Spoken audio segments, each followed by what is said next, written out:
D'une manière générale, Monsieur le ministre, peut-on avoir une idée sur le coût économique des inégalités du genre dans le marché du travail? Merci, Monsieur le ministre. Merci, merci à tous. Merci, Laftem Zara, pour cette introduction et pour la question. D'abord, je voudrais remercier le Conseil national de la presse pour l'excellence des relations et du partenariat que nous avons avec eux. Nous avons avancé sur un certain nombre de chantiers et notamment, il y a un chantier sur lequel il va y avoir beaucoup de travail encore, c'est sur le chantier de la formation. Donc, Monsieur le Président, et je crois que la formation, c'est une des clés pour le sujet que nous sommes en train d'analyser aujourd'hui. Alors, pour répondre directement à la question, évidemment, il y a un rapport du Fonds monétaire international qui évaluait que pour le Maroc, si l'approche genre était réussie et si, disons, l'égalité et la complémentarité des hommes et des femmes étaient atteintes, on aurait un bonus de produit intérieur brut de plus de 35%. Je vous laisse faire le calcul, 35% d'à peu près 100 milliards d'euros de PIB, ça fait dans plus de 30 milliards d'euros. C'est un sacré bonus, ce qui explique que notre discussion aujourd'hui, elle n'est pas gratuite. Alors, pour aller plus dans le fond, il y a la question de la perception et il y a la question des réalités. Les perceptions, je pense qu'il y a d'autres interlocuteurs dans cette conférence qui vont l'aborder, mais essayons de reparler de la réalité. La réalité qui est à l'intérieur des familles marocaines, il faut essayer de la comprendre et de la comparer un petit peu avec ce qui se fait dans d'autres sociétés qui sont comparables. Alors, comparaison n'est pas raison, mais il y a une étude du baromètre arabe qui a comparé des pays arabes et qui a posé une question très simple, c'est en cas de divergence entre l'homme et la femme à l'intérieur d'une famille, est-ce qu'il faut que le mari ait le mot final? Est-ce que le mari doit avoir raison en fin de compte, en cas de divergence? Et alors, 46% des Marocains ont répondu qu'ils étaient d'accord avec ça, qu'ils pensaient que le mari devrait avoir raison en dernière analyse. Alors, 46%, c'est beaucoup. Même beaucoup, je ne sais pas si c'est ça. C'est trop, on va dire.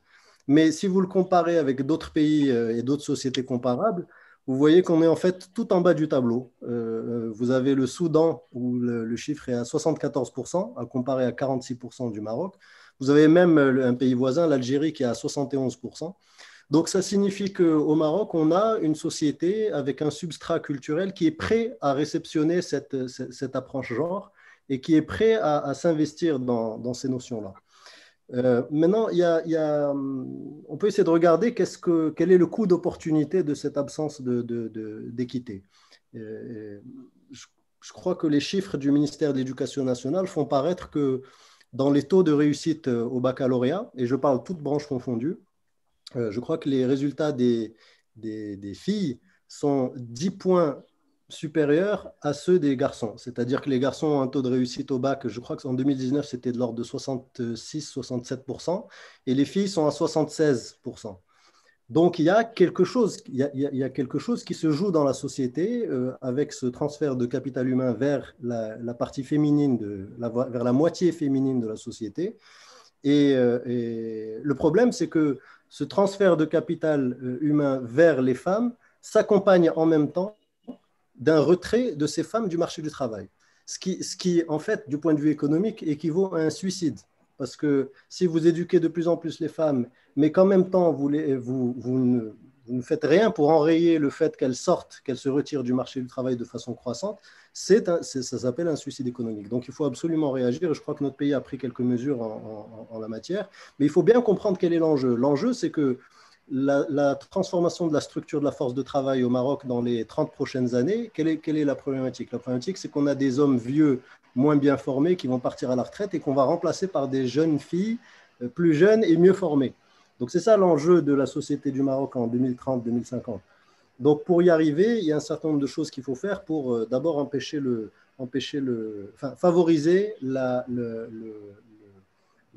l'entrée des femmes dans le marché du travail.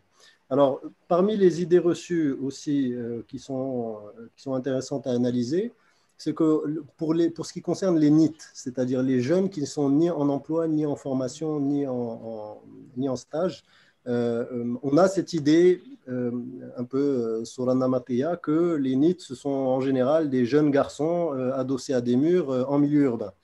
Et en réalité, ça n'a rien à voir. En réalité, la majeure partie des NEET au Maroc, en tout cas, ce sont surtout des jeunes femmes rurales, des jeunes femmes au foyer dans le monde rural, et qui donc ne sont ni formées, ni en emploi, et ni d'ailleurs rémunérées pour le travail qu'elles font, soit à la maison, soit sur les champs et ailleurs.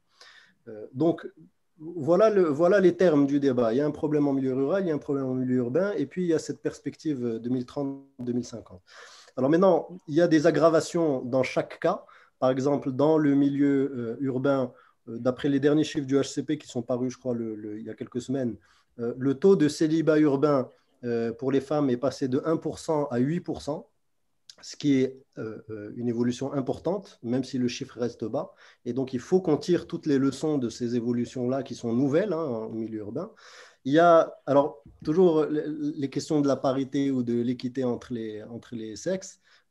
C'est un peu comme le cholestérol. Il y a le bon cholestérol et le mauvais cholestérol. Le mauvais cholestérol, par exemple, c'est qu'il y a un rattrapage au niveau de la consommation de tabac. Le tabagisme, c'est aussi un champ dans lequel l'approche genre est en train de s'appliquer, qu'on le veuille ou qu'on ne le veuille pas. D'ailleurs, il y a des chiffres très précis dans la dernière enquête du HCP. Donc voilà, moi, je voulais poser ces quelques chiffres pour le débat et je voulais rappeler simplement trois choses, trois chantiers qu'on est en train, même quatre, hein, qui concerne le ministère de la Culture, de la Jeunesse et des Sports, également en charge de la communication. Et je voulais simplement les rappeler. La première chose qui est importante et qui a rapport avec la question de Solana Matea, c'est le partenariat que notre département a avec l'Union nationale des femmes du Maroc, l'UNFM. Et grâce au leadership de Son Altesse Royale, la princesse Lalla Meriem, il y a un certain nombre d'engagements qui ont été pris. Et c'est important de le souligner parce que la semaine dernière, lundi dernier, il y a eu une séance de signature par les ministres engagés par cette fameuse déclaration de Marrakech de l'UNFM qui porte sur la lutte contre la violence contre les femmes. Et donc c'est un point très, très important. Et il y a un certain nombre d'engagements des différents départements, et notamment au niveau du département de la communication, les questions qui ont trait à justement Solana Matea et ce programme de lutte contre cette chose horrible, hein, parce que quand ça passe par les médias, d'abord quand le coup part, il faut des mesures correctives et puis il faut faire en sorte que les personnels dans la formation, qu'on intériorise ces contraintes pour pas qu'on soit dans le correctif comme ce qu'on fait maintenant. Donc il y a beaucoup de boulot à faire de ce point de vue-là.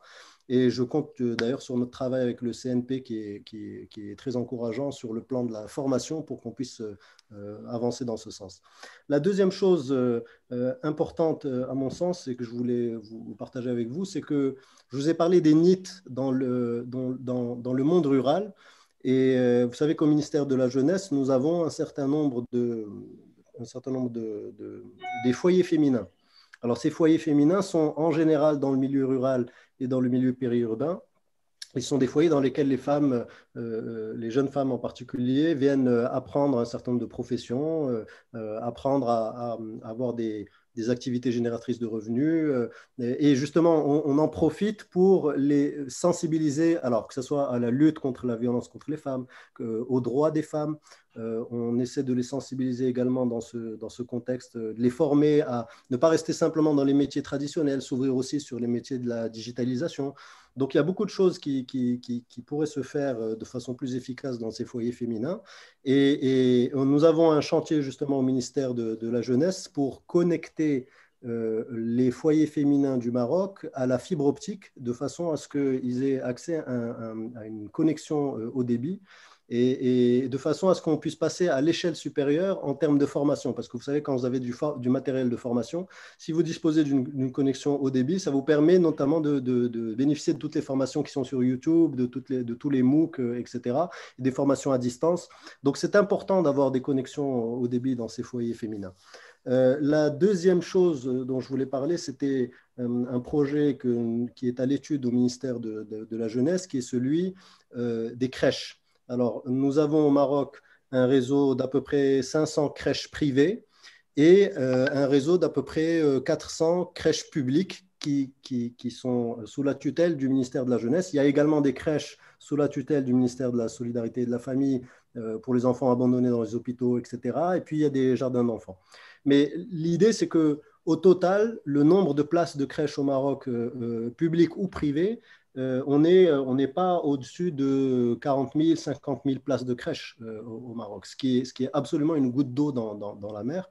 Et donc, ça, c'est un problème qu'il faut absolument adresser. La première chose, c'est que le gouvernement a annoncé le plan de généralisation du préscolaire. Ce qui est important, c'est un plan, je crois, d'une trentaine de milliards de dirhams sur 10 ans. Donc, c'est quand même un chantier stratégique et structurant. Mais la question du préscolaire, le préscolaire, je rappelle la définition, c'est à partir de l'âge de 4 ans. Donc, à partir de l'âge de 4 ans, que les enfants soient scolarisés 1 année, 2 années avant d'entrer au primaire. Mais il faut bien comprendre une chose, c'est que d'une part, un enfant, quand il a passé de 0 à 4 ans chez lui à la maison sans être correctement stimulé, sans être sorti des déterminismes familiaux et sociaux de son quartier, de sa famille, de son milieu social, et de 0 à 4 ans, et qu'à 4 ans, il débarque dans le primaire, et il est soumis à toutes sortes de concurrence vis-à-vis des autres enfants, etc., ce n'est pas exactement un départ équitable sur la ligne de départ de la vie en général. Et le deuxième problème, c'est que les femmes, moi je mets au défi n'importe quel homme professionnel aujourd'hui d'interrompre sa carrière pendant 3 ans ou 4 ans et de revenir et de retrouver sa carrière et sa place et son poste tels qu'ils étaient quand il a quitté. Et donc les femmes qui se marient, qui ont des enfants et qui à un moment donné sont par voie de nécessité obligées de se retirer du marché du travail 1 année, 2 années, 3 années et jusqu'à la 4e quand les enfants vont au préscolaire, là aussi il y a un sérieux problème qui fait que le taux d'activité des femmes aujourd'hui a reculé, il recule de façon séculaire depuis plus de 20 ans. On est à peu près à 22-23%, il me semble, aujourd'hui. On était à plus de 27% il y a une décennie même. Donc voilà, c'est le suicide économique dont je parlais tout à l'heure qu'il faut absolument stopper. Donc qu'est-ce qu'on fait pour ça ? Pour accompagner ce chantier de généralisation du préscolaire à partir de l'âge de 4 ans, nous sommes en train d'étudier au ministère de la Jeunesse la possibilité de recourir au partenariat public-privé pour créer un réseau de crèches, de places de crèches publiques et gratuites à destination des bassins d'emploi qui sont particulièrement féminisés au Maroc. Et donc, ce serait un PPP social. Et donc, nous sommes dans la phase d'étude pour essayer de monter cette opération de façon à voir comment est-ce qu'on peut intéresser le secteur privé à cette opération. Et Justement, puis, si vous permettez, Monsieur le ministre, et dans le même sens, j'ai une petite question à poser. Comment connecter les foyers féminins au milieu rural, au monde du travail et de l'indépendance financière? La deuxième question concerne le paradoxe entre la généralisation du préscolaire et abandon scolaire. Comment vous pouvez gérer ça et l'éradiquer complètement? j'entends plus rien. Ah, pardon, vous ne m'entendez pas? Peut-être que… Ouais, Oui, allez-y, allez-y. c'est bon? Mhm. Je disais qu'en dans le même sens, j'ai deux petites questions. Comment connecter les foyers féminins au milieu rural, au monde du travail et de l'indépendance financière? Et la deuxième question concerne le paradoxe entre la généralisation du préscolaire et l'abandon scolaire.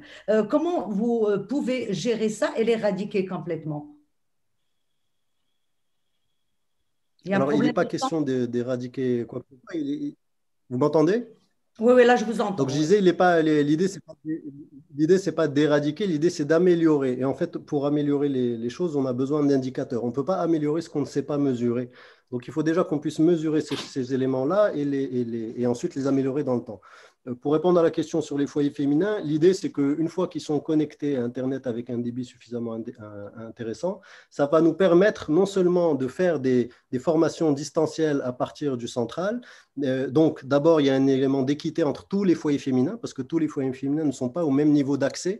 Il n'y a pas les mêmes personnels, il n'y a pas le même nombre de personnes, il n'y a pas le même ratio d'encadrants par encadré, etc. Donc, il y a un élément d'équité territoriale qui va être important avec cette connexion Internet. Et puis, il faut ouvrir un petit petit peu les jeunes femmes rurales sur le monde actuel. Je pense qu'elles le sont déjà. Vous savez, le taux d'équipement en smartphone dans le milieu rural, il est au-delà de 55%, si je ne me trompe pas, les derniers chiffres de l'ANRT. Donc, je pense qu'on va vers les 60% de smartphones dans le monde rural. Et il ne faut pas s'imaginer que ces femmes-là sont complètement coupées. Ce qu'elles ont besoin, c'est des outils. Quand vous avez un smartphone avec la 4G, ce n'est pas comme avoir la fibre optique avec un vrai débit qui vous permet non seulement d'apprendre, mais en même temps de faire le marketing et le twerk, c'est-à-dire la distribution de ce que vous produisez. Si vous produisez des produits du terroir, si vous produisez des tapis, si vous produisez autre chose, si vous produisez des cours de langue, si vous produisez des cours de particuliers d'informatique, je ne sais pas. Quelle que soit votre activité génératrice de revenus, la connexion Internet, c'est toujours un élément pour pouvoir le distribuer au monde. Et puis, je voulais terminer le quatrième point qui me tient vraiment à cœur dans ce débat, c'est que il y a plusieurs façons de faire la pédagogie de l'approche genre dans la société marocaine. Par exemple, ce que nous faisons au ministère le département du sport en particulier, je crois qu'il faut utiliser ce qui sert vraiment d'école de la vie, de la pédagogie populaire, de l'éducation civique. Et il faut essayer d'aller voir où se fait cette éducation civique dans la société marocaine d'aujourd'hui, pas la société marocaine telle qu'on aimerait qu'elle soit, la société marocaine telle qu'elle est dans la réalité. Et dans la réalité, je crois qu'il y a beaucoup de cette pédagogie qui passe par le sport, l'activité sportive.